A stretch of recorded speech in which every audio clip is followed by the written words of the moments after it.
wanted to ask you a question. Is Tottenham's season coming to an abrupt end? There's a lot of people that I've been speaking to this week that believe they're going to even struggle now to make the top four after we saw their last-minute defeat to Wolves. I saw your video, actually, your celebration, your watch-along on I see you click me up. I see that. it made me die. But do you think this could be not the end of their season per se, but do you think that's it? No chance of title races? And no chance, Terry. They had no chance anyway. Let's just stop hyping this up, right? Like, I was waiting for Tottenham look scary videos and all of that. Do you know what I mean? Nah. Not that because it didn't to me. I didn't think. Listen, I got Spurs fans messaging me saying, when are we getting our scary video? I'm like, when you look scary. I ain't scared yet. Do you know what I mean? Like, you beat Man United 2-1. Yeah, one good goal, one deflected shot, but we missed 4 open chances in the first half. Like, where we should have been ahead by VAR. Yeah, they drew with us, and to be fair, that was probably the best they've played all season. Yeah, I've not watched all of their games, obviously. You know, some of their games are clashed with Arsenal or when I'm doing fan cams and stuff. But I've seen the highlights, the extended highlights and that. Yeah, but they've not been great. They've not been amazing, all singing, all dancing like the media have made them out to be, and like a lot of Tottenham fans have made them out to be. And this is why, like, Sava, he gets a lot of pelters off of Tottenham fans, right? But he gets pelters for not hyping them up as title challengers.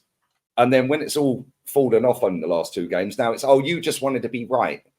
Well, no, he was just being realistic. Yeah, because as soon as you get a couple of injuries, a couple of suspensions, all of a sudden they're to key players. Now you've gone and lost 2 games on the spin to 2 teams that by rights you probably should be beating. Yeah, even without Maddison and Van der Ven in the team and without Romero, they probably should be beating Wolves. Let's be real. And they should be beating Chelsea. Yeah, I know they drew with Man City, but cool, whatever. They should be beating Chelsea. Yeah, in Chelsea's current state for the last 12 to 18 months. Yeah, with the upwards trajectory that they've had under Ange and with Maddison, and I know Maddison isn't playing all the time now. Well, he's out injured, but you know, with some of these injuries, they are pretty dusted. But we knew this. Yeah, we knew that the drop off from Van der Ven and Romero was going to be Davis and Dyer. We knew that Royale was going to be in the team if Adogi gets suspended. We knew that Maddison out the team means that they got no creativity. Son was anonymous, by the way. Has anyone found him? Yeah, he did absolutely nothing. Absolutely nothing. Kulusevski played all right in that game, but that game was poor, man. That game's cool. They got the goal right at the beginning. After that, that game was absolute trash until stoppage time. But what a goal from Sarabia, man. That first touch and finish was unreal. That's it was all day long. Yeah. It was do you know, when I watched it in real time, it looked good. And every time I watched it, it just looked better and better. It was almost like, you know, like a bicycle kick. You throw the front leg up and kick it. But he controlled it with the first bit and then volleyed it with the second. It was ridiculously good. And when you actually think they missed easier chances earlier on in the game as well, to score that one was crazy. And it was just funny the way they won it with pretty much the last kick of the game. Like that is so Spursy right there, isn't it? Like literally the last kick of the game. Yeah, nice finish as well. Yeah, and a very nice finish. But yeah, that game was weird. That game was very weird. But it's the history of the Tottenham. Chiellini told us about 5-6 years ago. It's the history of the Tottenham. And it is the history of the Tottenham. Different managers, different players, same outcome. Yeah, and fair enough. Cool, they're all jumping around loving life. They're only 3 points better off than they were this time last year under Conte. The only thing that's changed is the vibes. And that's because they're feeling better about what they're watching, because it's not Conte ball. Yeah, but I'll tell you now, if Conte went down to 9 men, he wouldn't be playing everyone on the halfway line, and he might have got something out of that game. Yeah, if Conte's 1-0 up at Wolves, he probably wins that game. Yeah, I said that after the match reaction on Saturday, that you weren't great. It was almost one of those games that you were going to get away with. And I said before, if you score in the first minute or the last minute, but for the whole game, you were average, it's still a smash and grab, and that's what it was. The fact they couldn't see that through is a problem. And look, I think Big Ange is a breath of fresh air when you listen to him talk. It's nice hearing someone speak just like a normal person, not speaking in cliches. I actually like how they're playing football. I do think there's been improvements. I understand the optimism that fans have about moving forward. But as soon as I heard maybe 3 or 4 games in, we've got our Tottenham back, my gut feeling was you are letting this ownership and you're letting Daniel Levy off the hook far too easy.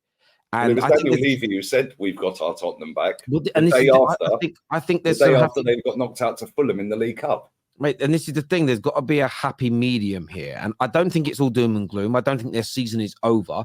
But I think they're now going to do what I always expected them to do, and that was challenge for the top four. And a lot of people say to me, but Terry, last season when Arsenal would started, well, you spoke about how they could sustain it. But that's because they were, I know everyone hates these words, but they were 2 or 3 years with the same manager. We'd seen this 4 points more at this stage than Tottenham have got. Yeah, and at the same time, we'd saw at the back end of the previous season improvements. The reason I haven't been as forthright with Tottenham is it literally was 10 games. It was a 10-game improvement, and even within those games, it wasn't flawless. Not only that, we were blitzing teams. Yeah, that first part of the season, that first 10, 12 games, we were wiping teams apart. Yeah, literally blowing them away real quick. They weren't doing it. And Twisted Bubba here says, tell you, why can't football fans be happy? No one's saying Spurs fans shouldn't be happy. And even when they beat Liverpool, and it was controversy around it, what did I say, Twisted? Because I know you watch all my streams. I said, as much as Liverpool been robbed, Spurs fans should still celebrate. They still enjoy the fact that they won. And they should be happy with where they are. But there's a difference between being happy with where you are and getting angry when another Tottenham fan or a rival fan says, oh, I think Spurs have improved, but I don't think they'll challenge for the title this year. That was met with venom by some people and anger. How dare you say we're not going to? And the rationale from most people was, I just think when the injuries hit, which are inevitable, the squad won't be able to cope yet. Now, if you buy right in January, if you buy right in the following summer, then everyone's opinions are going to start to change as that squad improves.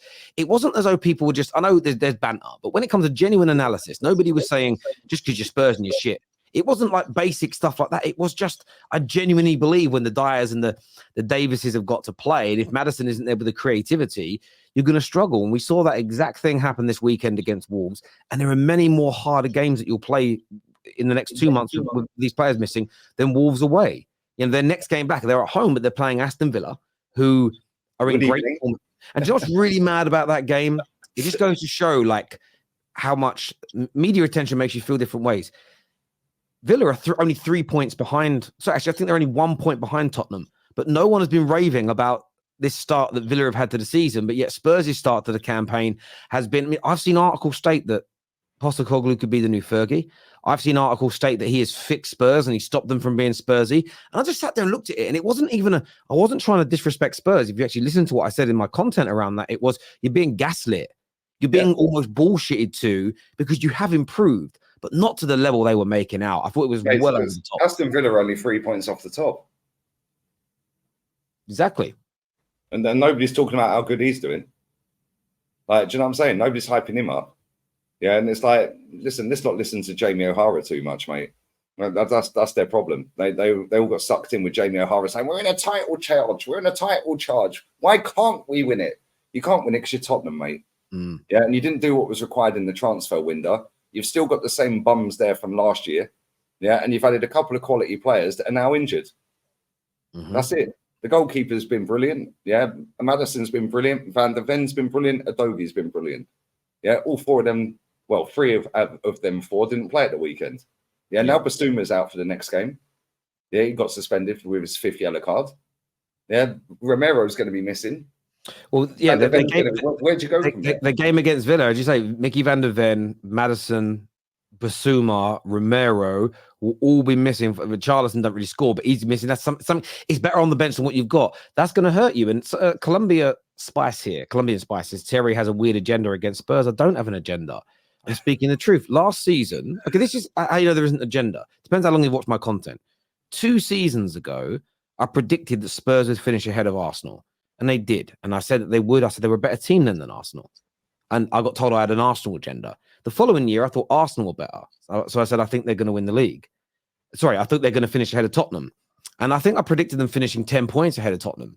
And I got laughed at and said, I now have a Spurs agenda. This season, I think Spurs have improved. I think they'll make the top 4. But I just don't think they're as good as Arsenal, Liverpool, or City. It's not a Spurs agenda. It's being honest about where I see Spurs right now. If you don't agree with everything and hype up everything, it's an agenda, Terry. Oh, Adoji's injured as well now. Wow. Oh, is he picked up an injury? Terry did tell me that yesterday. He is injured. So that's now another player that's missing. So now they're going to be going with what? Davis at centre back with Dyer again. Yeah, they're going to be going with Emerson Royale at the back and Porro on the other side. Yeah, good luck. It's the same defence that just lost to Wolves. You're going up against Aston Villa, who can actually finish their chances. This year says that telling fans they can't celebrate is a fallacy, Terry, remember? I mean, no one has said they can't celebrate. No one has said they can't celebrate. Nobody has said they can't think they can win the league. I don't. There's no rule that says you can't think you're going to win the league, but there is going to be a challenge, and we are going to want an intellectual, detailed answer as to why you think they can. And if you can't provide that, then you're not going to be able to convince me. And when you're having fan debates and fan conversations, you are trying to convince people, not maybe to believe what you believe, but to at least understand why you think what you do. And for me, I haven't been given a reason that makes sense that they can win the league. So, and I don't believe in it. But nobody said they can't think that. Nobody said they can't celebrate winning games. Again, it's complete hyperbole. And that's not what anybody here this is not what anybody here is thinking or feeling. Some super chats here. This one says, let's have a little look here.